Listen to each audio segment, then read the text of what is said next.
Russia and India have widely been considered allies, especially considering the two nations are partners in the BRICS, fighting to reduce Western influence, which has been Russia's goal for decades. But in the events that unfolded after Russia's war on Ukraine, we witnessed a story of backstabbing comparable to that of Game of Thrones, as India brought the Russian economy to rubble.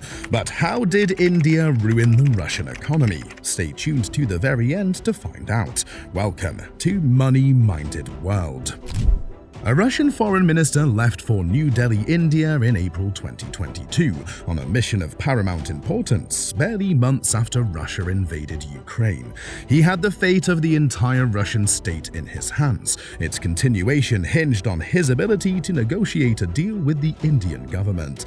As a form of revenge for Russia's involvement in the Ukraine conflict, the West sanctioned the country's oil, and the foreign minister was tasked with finding a way to sell this sanctioned oil to India before Russia's energy market came crashing down. If he was unable to get the deal signed, Russia would have been forced to pause its oil production because of the lack of storage available, resulting in millions of Russians losing their jobs. But that's not the worst part. There would have been far-reaching consequences for the Russian economy if millions of blue-collar workers were unexpectedly laid off, consequences that the Kremlin could not hide.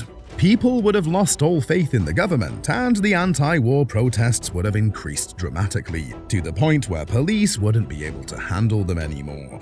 Things might rapidly escalate into a full-blown domestic crisis if the oil deal with India doesn't go through, almost like what happened over a century ago, with the events that sparked the Bolshevik Revolution and brought down the Russian Tsars. Much as before the revolution, many Russians were abandoning the nation out of widespread anger over fighting a war in a foreign land. Even though Russia has maintained an outward appearance of strength, behind the scenes there is widespread anger and fractures even now.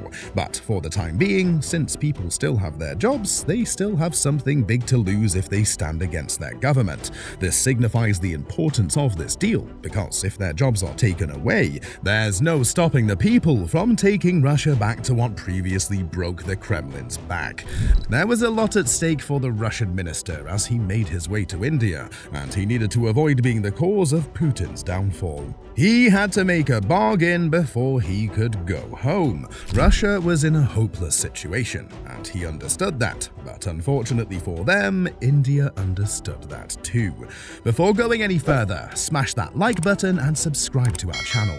As the Russian foreign minister returned to Moscow from New Delhi, he was successful in getting a deal, but one that favored India more than Russia, essentially handing over control of Russia's global standing to India, even if many people didn't see it back then. Prior to these talks, Russia was selling crude oil for an average price of $78 per barrel, but India wasn't about to pay full, and the Russian oil saw a drastic 34% decrease in top-line revenue, as the average price dropped from $78 to $51 once the negotiations concluded. Russia didn't make much money off a selling price of $51 per barrel, considering their production cost was roughly $44 per barrel and their profit margin fell from $34 to $7 per barrel. In just one conversation, India brought down Russia's profit margin to about 80%, barely enough to keep the industry going. As a result of that profit margin going down, the Russian government lost one of its last remaining revenue streams. Despite its reputation as a reliable ally, India had taken advantage of Russia when it was weak, and thanks to this deal, India would grow wealthy, and Russia would only have to worry about staying together. Although Russia narrowly avoided disaster, there is a limit to how much further you can push the problem down the road before you run out of road. Even though it has only been less than 2 years since the disastrous signing of this treaty, India has already surpassed Russia in global influence in a number of significant respects, and all signs point to further advancements in this direction. And cheap oil is only part of the equation. If we want to know how terrible this oil deal was for Russia, let's take a look at their geopolitical ambitions and how these allies against the West have become rivals on the dark side of the moon. Literally. More than likely, you've heard rumors regarding this. India completed the incredible accomplishment of landing on the moon's south pole in August of 2023, and they did it using a relatively inexpensive spacecraft, which is quite remarkable. But what many people don't know is the fact that Russia was also sending a spacecraft into orbit at the same time, with the same goal in mind. Unfortunately, the Russian spacecraft didn't stick the landing, and therefore neither did the news. If you haven't heard of the Russian moon landing, it's likely because that was India's original goal, and the reason they were rushing to beat them. In order to grasp this point and its relevance to the oil deal between Russia and India, one must be familiar with the history of space travel, which has always consisted of equal parts science and politics. There's a good reason why space travel didn't take off until the Cold War era, when the US and the USSR competed in the space race to see who could demonstrate their nuclear, military, and technological might without resorting to open hostilities. The race included events such as the first satellite launch, the first landing on the moon, and the first trip into space.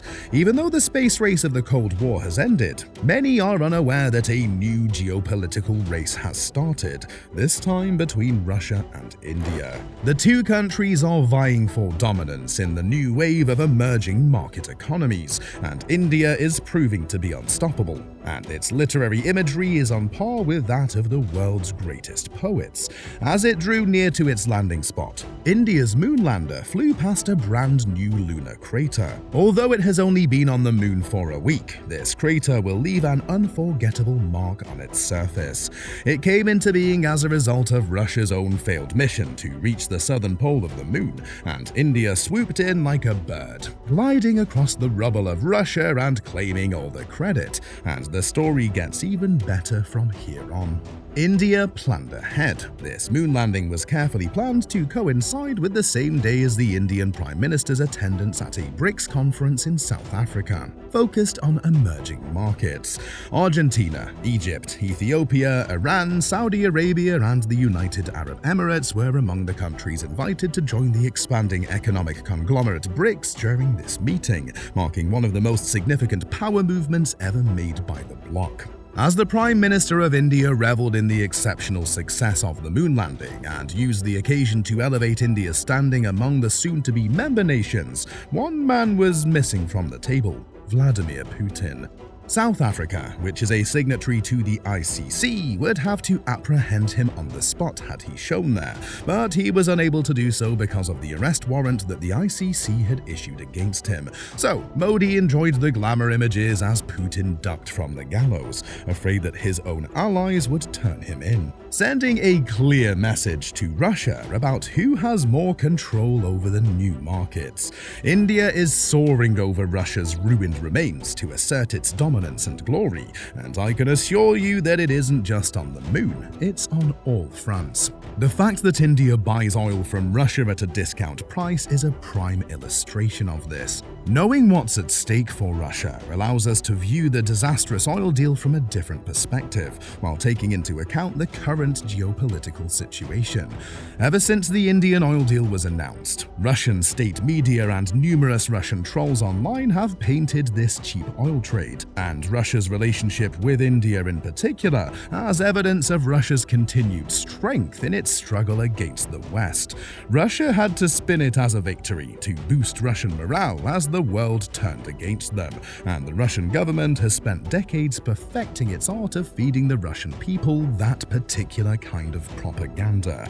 Putting aside Kremlin's spin, the reality is that the Russian leadership is quite unlikely to believe this.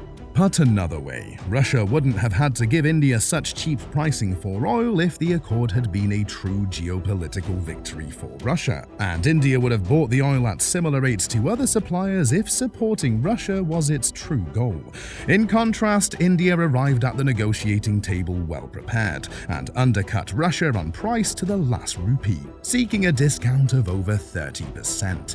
As a result, Russia could hardly afford to keep the lights on and its oil sector employed.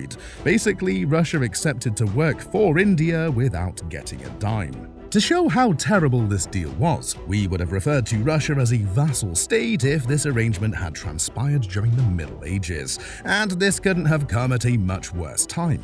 Russia and India are fighting for control over the emerging markets, and this deal paints Russia in a very bad light. When the West imposed sanctions and a price ceiling on Russian oil, they intended for this precise situation to unfold. I mean, why didn't they just ban the oil altogether? As things stand in the global economy, oil is still essential for everyone's survival. Placing an absolute ban on Russian oil would be devastating for the global economy and nobody's best interests.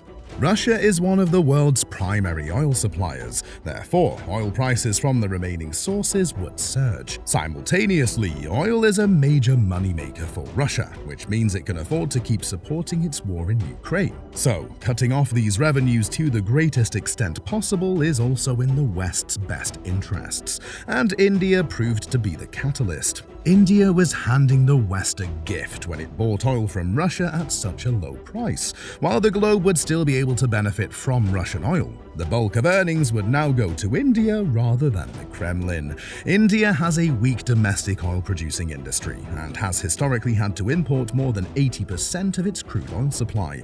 However, they were able to purchase so much inexpensive oil from Russia that they quickly found themselves not only meeting their own demands but also having a vast surplus. So much so that they started selling it to Europe, meaning Russia was essentially handing the oil to Europe for free, as the money actually went to India, not Russia.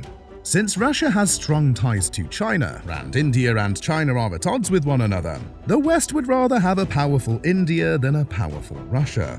Whether it's a more balanced oil trade, an improved space program, or more robust manufacturing made possible by cheap oil, the point is that the West benefits whenever India is relatively stronger than Russia. Even if Russia invaded Ukraine to increase its geopolitical influence, the reality is that this conflict is reducing Russia's global clout. Today, Russia has gradually reduced the discount it was ready to grant India after turning back on the contract due to how horrible it was for them. They quickly realized it was biased and that India posed a greater danger to their geopolitical objectives than the West did. The trade was never about aiding Russia. Rather, it was about taking advantage of Russia's poor circumstances, which is why India has reduced its imports of Russian oil due to rising prices. But what do you think? Will India be able to maintain its lead in geopolitical tensions with Russia, or will Russia get back at them? Let us know in the comments below.